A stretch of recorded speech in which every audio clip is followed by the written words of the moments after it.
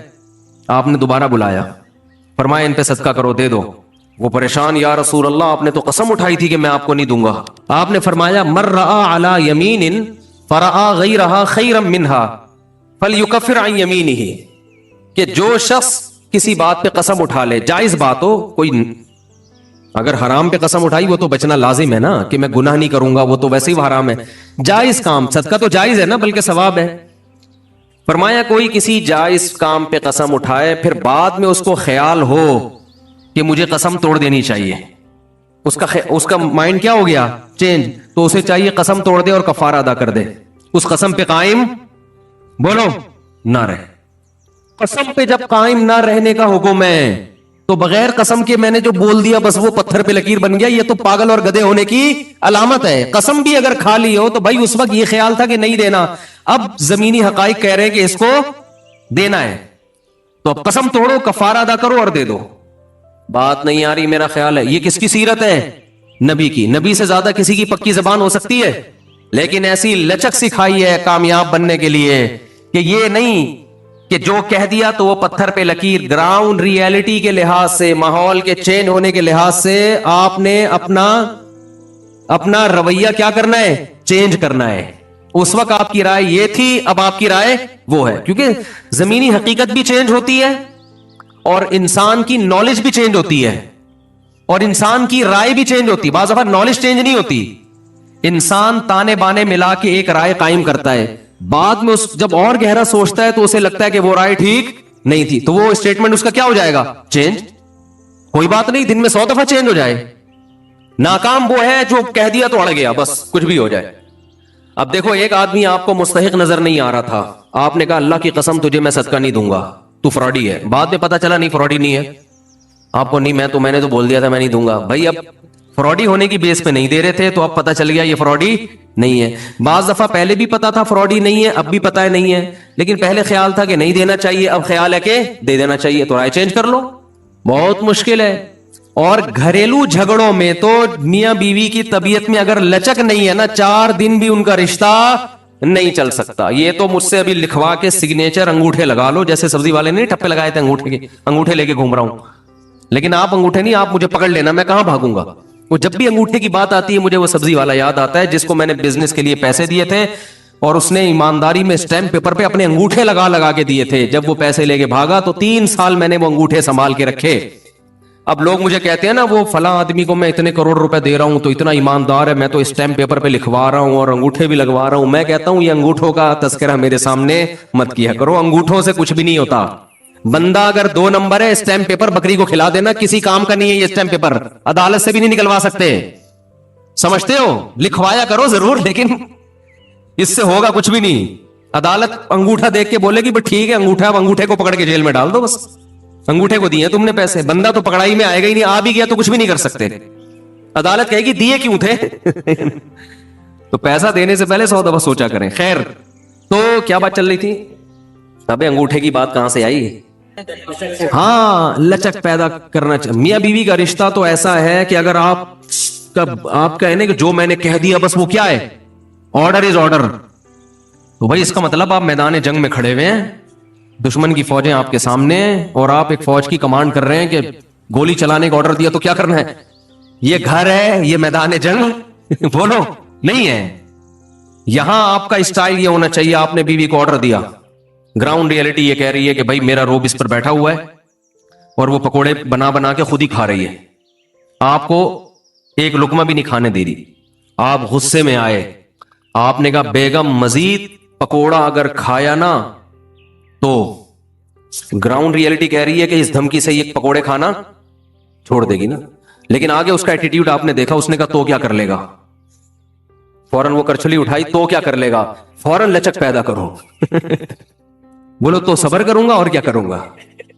یہ کامیاب, یہ گھر کیسے چلے گا, یہ رشتہ جوڑا رہے گا.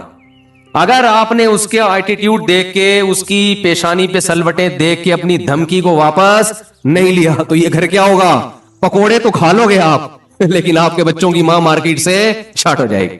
تو اس میں گھر کے اندر کا اصول لچک, کامیاب آدمی وہ، ہاں ناقابل برداشت کوئی معاملہ ہو جائے تو ایک الگ بات ہے.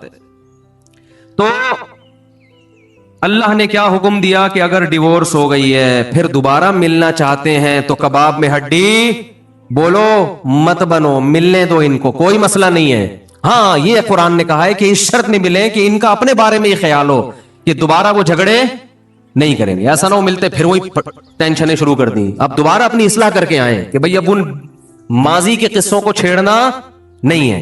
محمد رفیع صاحب پوچھ رہے ہیں، میں بتا نہیں رہا کہاں سے ہیں تاکہ ایسا نہ ہو ان کے گھر والے جان لیں. میری عنقریب شادی ہونے والی ہے، مجھے زوجہ سے قربت کا سنت طریقہ بتا دیں. یہ سوال حیا کے خلاف ہے اور میں حیا کے خلاف سوالات نہ پڑھتا ہوں نہ اس کے جواب دیتا ہوں، لیکن چونکہ یہ سوال بہت زیادہ لوگ پوچھتے ہیں تو میں نے ہمت کر کے آج یہ پڑھ لیا ہے اور اس میں لوگ غلط گائیڈ بھی کر رہے ہیں، تو اس لیے میں اس کا جواب دے رہا ہوں کہ اسلام میں کوئی خاص طریقہ نہیں ہے اس کا. اس پہ فالتو کتابیں لوگوں نے لکھی ہوئی ہیں، پتہ نہیں کیا کیا، وہ ایسے ہی لوگوں کی آ رہا ہے.